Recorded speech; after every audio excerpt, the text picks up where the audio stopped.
किसान साथियों नमस्कार। दोस्तों आज की यह वीडियो पूरा देखने के बाद आप डीएपी यूरिया को टाटा बाय बाय बोलने वाले हो, क्योंकि आज हम एक ऐसा खाद बनाने वाले हैं जिसमें लागत आपकी ज़ीरो आने वाली है, लेकिन मुनाफा आपको हज़ारों लाखों का होने वाला है। बस वीडियो को पूरा ज़रूर देख लेना, आपको ए टू जेड जानकारी मिलेगी।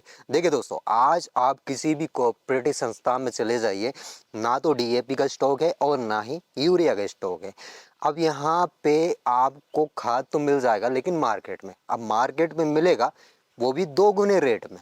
तो हमारे साथ हो क्या रहा है भाई, खर्च तो हमारा बढ़ ही रहा है, उस हिसाब से हमारा उत्पादन नहीं निकल पा रहा है। देखिए, आज नहीं तो कल आपको ऑर्गेनिक फार्मिंग में आना ही पड़ेगा, और ऑर्गेनिक फार्मिंग में इन सब के सॉल्यूशन है।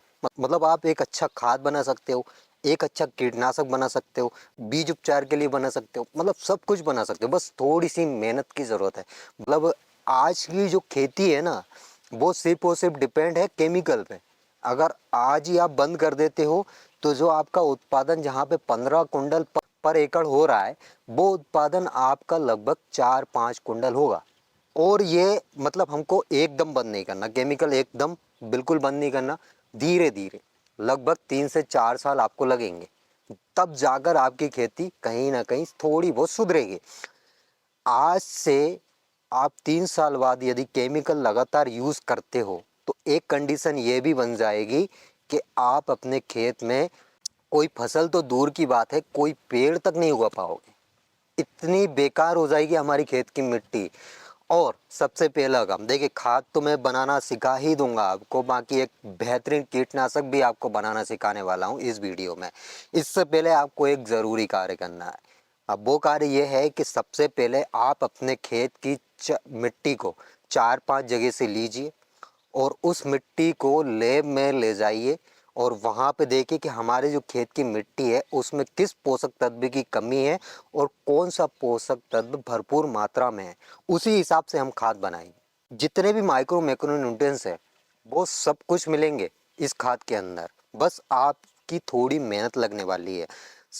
कुछ सालों पहले की यदि बात की जाए तो हमारे खेत में कोई सा भी खाद यूज़ नहीं किया जाता था, मतलब ना तो डीएपी ना यूरिया, बहुत और दिया भी जाता था, बहुत कम दिया जाता था। उसकी वजह क्या है पता है, हम देसी खाद बहुत ज़्यादा डाल देते थे, और देसी खाद की वजह से हमको और कुछ डालने की ज़रूरत ही नहीं पड़ती थी, और मिट्टी हमारी बहुत सही थी उस टाइम पे। आज की कंडीशन ये है कि आप अपने खेत में 50 एचपी ट्रैक्टर से भी सिंचाई नहीं कर पा रहे हो। मतलब धीरे धीरे 50 से 60 एचपी, 60 से 70 एचपी, 70 से 80 एचपी, और वो दिन ज़्यादा दूर नहीं है जब आपको 80 एचपी तक का ट्रैक्टर लेना पड़ जाए।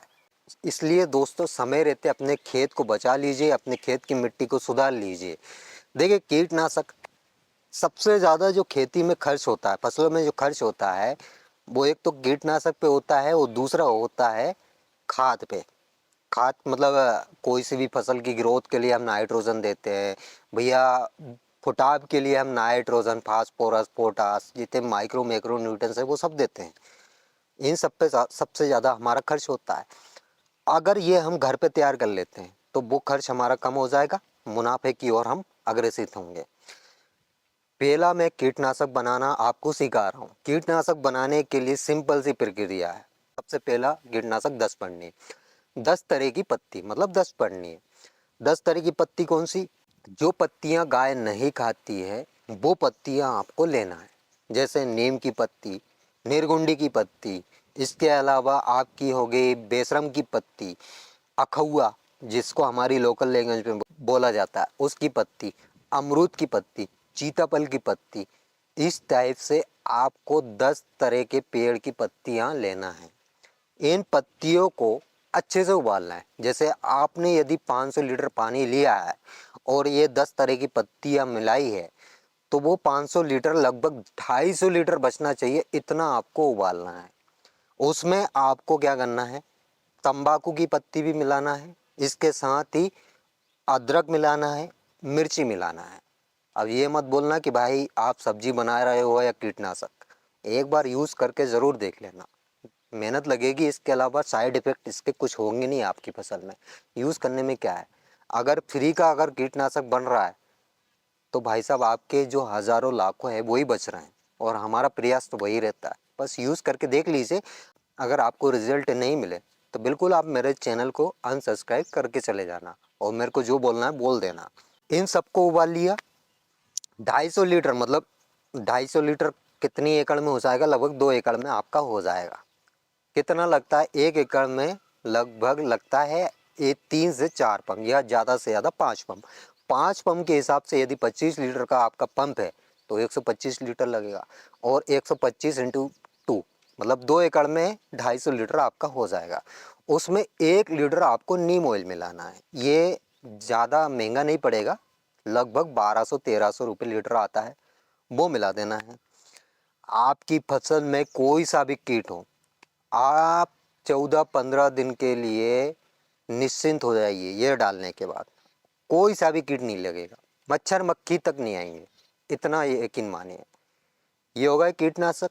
अब दूसरा खाद। खाद में सबसे ज़्यादा परेशान होते हैं भाई साहब। अभी मैं वीडियो देखता हूँ तो तरह तरह के वीडियो, डीएपी की जगह पे ये यूज़ कर लीजिए, 1846 की जगह पे ये यूज़ कर लीजिए। भाई जो यूज़ करवा रहे हो उसका भी मतलब रेट आप देखोगे 2 गुना रेट। इससे बढ़िया है घर पे खाद बना लीजिए। इसके लिए आपको क्या चाहिए? हमारे सभी किसान भाइयों के पास देसी गाय अवश्य होंगी, अगर नहीं है तो खरीद लीजिए 2 गाय, बढ़िया दूध भी मिलेगा, खाद भी मिलेगा, सब कुछ मिलेगा। घर का खाद, घर का दूध, सब कुछ मिल रहा है, और क्या चाहिए? खेती भी हमारी अच्छी हो रही है। 2 गाय आपको लेना है देसी गाय। देसी गाय के गोमूत्र में वो सभी पोषक तत्व है जो आप मार्केट से लाते हो, सब कुछ। मतलब एक प्रकार से ये पोषक तत्वों का खजाना है। इसमें नाइट्रोजन, फास्फोरस, मैग्नीशियम, आयरन, सब कुछ मिलेगा आपको, और कुछ ज़रूरत ही नहीं है आपको। देसी गाय का गोमूत्र 50 लीटर आप गोमूत्र ले लीजिए, 150 लीटर पानी ले लीजिए, 200 लीटर हो गया। इसमें 3 से 5 लीटर आप छाछ मिला दीजिए। मई हमारी लोकल लैंग्वेज में बोला जाता है, मई और छाछ भी बोला जाता है, वो मिला दीजिए। 2 किलो गुड़ मिला दीजिए। 100 ग्राम किसी भी पेड़ के पास की मिट्टी मिला दीजिए। इसके अलावा 100 ग्राम आपको बेसन मिलाना है। ये हमने स्प्रे के लिए खाद बनाया है। अगर आप पानी के साथ चलाते हो तो उसका अलग फंडा है, वो भी मैं आपको बताऊंगा। ये सब घोल हो गया, लगभग 210 लीटर का घोल हमारा बन जाएगा। आपको क्या करना है, किसी टंकी में लेना है और उसको अच्छे से पैक कर देना है कपड़े से। पॉलीथीन से आपको पैक नहीं करना, कपड़े से पैक करना है, और किसी छाया वाले स्थान पर रख देना है लगभग 7-8 दिन के लिए। और इसको हर 2 दिन के अंतराल में आपको डंडे से हिलाते रहना है। 7-8 दिन बाद देखोगे आपका एक बेस्ट खाद बन के तैयार हो जाता है। इसको आप स्प्रे कर दीजिए अपनी फसल में, सब कुछ मिलेगा। जो पोषक तत्व की कमी है वो पूरी हो जाएगी। इसमें आप एक और चीज़ कर सकते हो, टैंक वाली जो मोटर आती है जो बुलबुले छोड़ती रहती है, आपने देखा होगा छोटे छोटे फिश टैंक शोभा के लिए लगाए जाते हैं, मतलब आपने घर में या कहीं कहीं आपने देखा ज़रूर होगा। तो वो मोटर यदि आप ले लेते हो तो उसको परमानेंट चालू करके छोड़ दीजिए, तो वो क्या है, कंटिन्यू वहाँ पे पानी हिलाती रहेगी, तो उसमें और अच्छा खाद हमारा बनकर तैयार हो जाता है। इसके अलावा पानी के साथ यदि आप खाद चलाते हो तो जो मैंने पहले बताया, जैसे 50 लीटर गोमूत्र, आपका देसी गाय का गोमूत्र जितना पुराना होगा उतना ही अच्छा होगा, है ना। और गुड़ भी जितना पुराना होगा उतना ही अच्छा होगा। ऐसा नहीं है कि आपको मार्केट में जाना है या फिर नया गुड़ लेके आना है कि भैया हमको तो नया गुड़ चाहिए, जी नहीं। जितना पुराना गुड़, जितना जितना पुराना गोमूत्र उतना ही अच्छा है। अगर आज से आप ये सारी प्रक्रिया चालू करते हो तो गोमूत्र सबसे पहले इकट्ठा करना स्टार्ट कर दीजिए, उसका स्टोर कर लीजिए। गोमूत्र सबसे इम्पोर्टेंट है ना।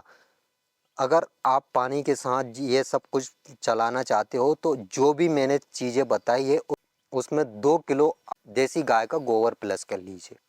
बस इसको आपको पानी के साथ चलाना है, स्प्रे नहीं हो सकता क्योंकि गोबर इसमें मिक्स है, आप स्प्रे नहीं कर पाओगे, इसलिए आपको पानी के साथ कंटिन्यू चलाना पड़ेगा, है ना। ये सारी चीज़ें आप कर लीजिए। ये भी, ये जो केमिकल है ना, ये सारी, ये सब कुछ भूल जाओगे, है ना। आप बस मेहनत करिए, बाकी बताने के लिए आपका भाई बैठा है, सब कुछ बताएगा। ऑर्गेनिक में आप जो पूछोगे वो मैं बताऊंगा, बस मेहनत की ज़रूरत लगेगी। तो ये सब कुछ अप्लाई करिए अपनी खेती में। क्यों? क्योंकि फिजूल का पैसा हमारे पास नहीं है। हम कितनी मेहनत से कमा रहे हैं वो हमको पता है। एक किसान का पैसा कितनी मेहनत का होता है वो सिर्फ किसान जान सकता है।